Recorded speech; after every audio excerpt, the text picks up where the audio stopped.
அப்போஸ்தலனாகிய பவுல் சொல்லும்போது Here Paul is telling, இவ்விதமாக நாம் விசுவாசத்தினாலே நீதிமான்களாக்கப்பட்டிருக்கிறபடியால் we have become justified through faith. நம்முடைய கர்த்தராகிய இயேசு கிறிஸ்து மூலமாக தேவனிடத்திலே சமாதானம் பெற்றிருக்கிறோம். தேவனிடத்திலே சமாதானம் Through பெற்றிருக்கிறோம். Lord Jesus Christ, we have become peace with God. இங்கே நம்முடைய இருதய சமாதானத்தை குறித்து சொல்லவில்லை. It is not talking about peace of our இயேசு heart. கிறிஸ்து பிறந்தால என்ன லாபம் ஐயா? What is the profit by Jesus' birth? இயேசு கிறிஸ்து பிறந்தால எனக்கு என்ன லாபம்?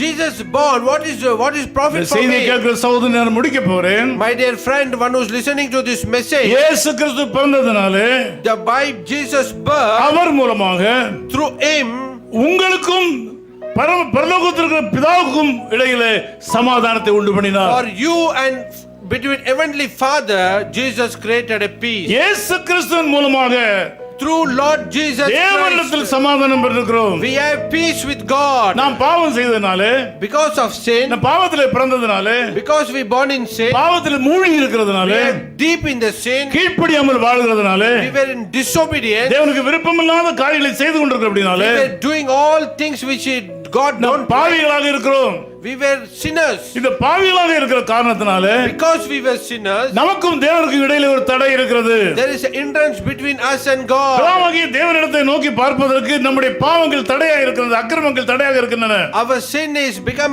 like a wall between me and my God. இந்த இயேசு கிறிஸ்து இந்த உலகத்துக்கு வந்ததனாலே அவர் மூலமாக நாம் தேவனிடத்திலே சமாதானம் பெறுகிறோம். As Jesus came in this world, we have peace with God. நீங்கள் யாராக இருந்தாலும் சரி, You can be anybody. இந்த காலைகளிலே In this morning, உங்களை குறித்து தாழ்வாக நீங்கள் நினைத்துக் கொண்டிருக்கலாம். you can thinking very cheaply about நீங்கள் you. உங்களை ஒரு மிக தாழ்வாக கீழ்த்தரமாக நினைத்துக் You கொண்டிருக்கலாம். may thinking very cheaply about you. நீங்கள் பாவ வாழ்க்கையில் நான் பாவி என்று நினைத்துக் கொண்டிருக்கலாம். You may be thinking in your sinful life, I am a very sinner. ஏழைகளாக இருக்கிறதாலே பொருளாதாரத்தில் பின்தங்கிய ஒரு மனுஷன் நினைக்கலாம். You may be thinking I'm born in a poor family, I'm very poor. நான் எதுக்கும் தகுதி இல்லை என்று நினைத்துக் கொண்டிருக்கலாம். You may tell I'm not worthy. நான் கடவுளத்திலே வருவதற்கு தகுதி அற்ற நபர் என்று நினைத்துக் You கொண்டிருக்கலாம். may be thinking I can't even come closer to God. உண்மை என்னவென்றால் The truth is, இயேசு கிறிஸ்து இந்த உலகத்துக்கு பிறந்ததினாலே because Jesus born in this our world, மூலமாக through him பிதாவாகிய தேவனிடத்திலே நான் சமாதானம் பெற்றிருக்கிறோம்.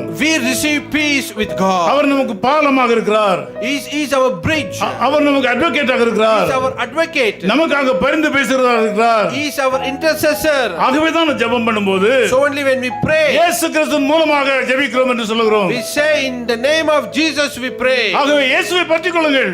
So only cling to Jesus. இயேசுவை அண்டிக் கொள்ளுங்கள்.